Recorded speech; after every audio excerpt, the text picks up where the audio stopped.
Hello dear, it's been a while. I apologize again like I always do. It's been an eventful year for me and I've been quite busy. But I'm doing this video based on popular demand and because you parents are seeing more of your children now that they are on vacation, they are on their long break. So perhaps you've been noticing that your child is not socially adjusted the way you would like them to be. And I would like to list out signs and symptoms of a child who has social issues, who has a poor social skill. So this will help you know if your child has a poor social skill, and in the subsequent videos you will learn what to do if your child has a poor social skill. So the first on my list is the eye contact. Does your child have a poor eye contact? You are speaking to the child is not looking at you in the eye. The child avoids looking at people in the eye. It's an indication of a poor social skill. Poor empathy. Someone falls down, something terrible happens, and the child is just moving on like nothing happened.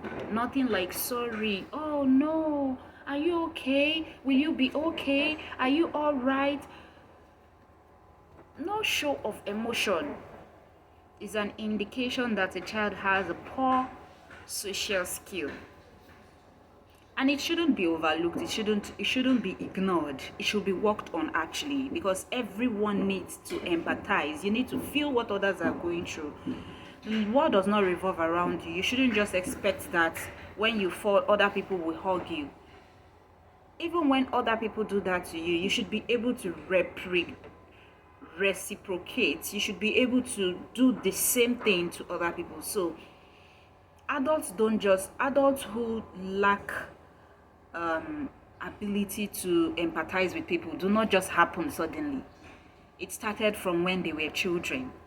And if your child does not show empathy, your child is not empathic, your child does not sympathize with others when they are in pain, you shouldn't just say, oh, it's just like that. No, you need to work on it. Then poor turn taking. You've noticed that now that your child is at home, your child, when neighbors or cousins are around and children are playing together, your child will refuse. It's mine, it's mine, it's mine, it's my turn. It's your child's turn every time. Sometimes you parents are not even helping matters. You keep saying, okay, allow him, it's his toy, you guys play with the other things. No. Your child should learn to share. Your child should learn turn taking. Okay, it's your turn now. Next is going to be Bumi's turn. Next is going to be Tokwe's turn. Next is going to be Chika's turn. Take turn is the healthy way of life. Turn taking. Your child should not just have this illusion of, this mindset of him being the only one always, the first always. No, it is wrong. You have to help that child balance things in life. So you can do this by organizing play dates with cousins, with family friends, with neighbors, and you tell them, okay, we are going to take turns. This is a new toy, and each person will have 3 minutes of playing with this toy. And after this child, it doesn't have to be your child. Your child doesn't have to be the first person. Your child might cry and cry and cry, but over time they will learn. It doesn't have to be me first. It doesn't have to be me only. I'm not the only one entitled to using this item or this object.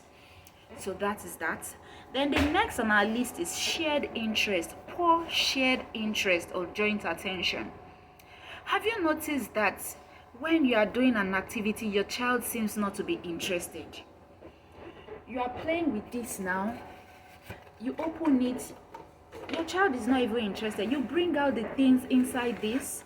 Your child is not interested. Your child does not show interest. Other children are playing with different toys and your child does not show interest. Then when you leave the item or you leave the object, your child goes there, picks it up and start playing with it. That's poor joint attention, poor shared interest. Let me tell you how poor shared interest affects your child in school. When others are learning, the child will not be interested. The child wants to do it their own way, at their own time. And it is not right. Your child needs to learn joint attention. Your child needs to have shared interests in activities, play related.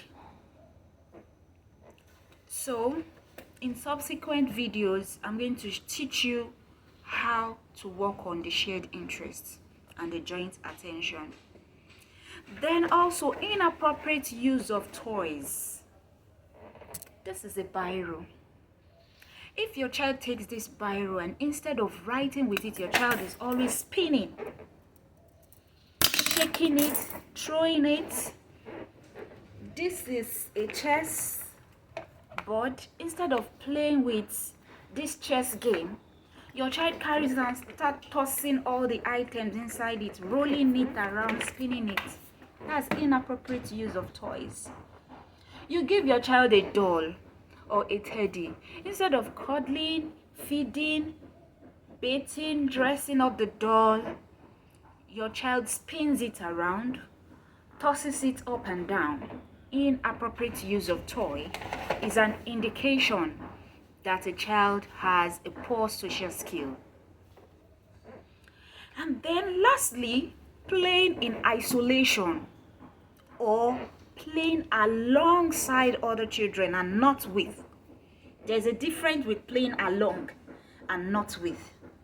Playing with other children, you say, oh, this is black, take this. He gives this to the other child, like a trade and by barter thing. Exchange, there's exchange involved in, there's shared interest involved in joint play, in playing with.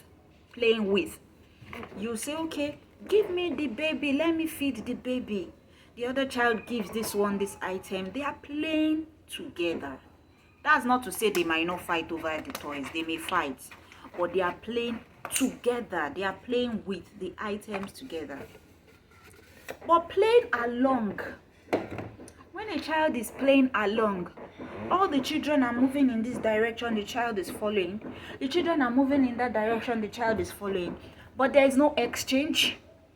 The child is not seeking. The child is not giving. If the child is holding a toy at all, the child is holding on to it and not letting others share. It's just playing along. No interaction, no exchange, nothing.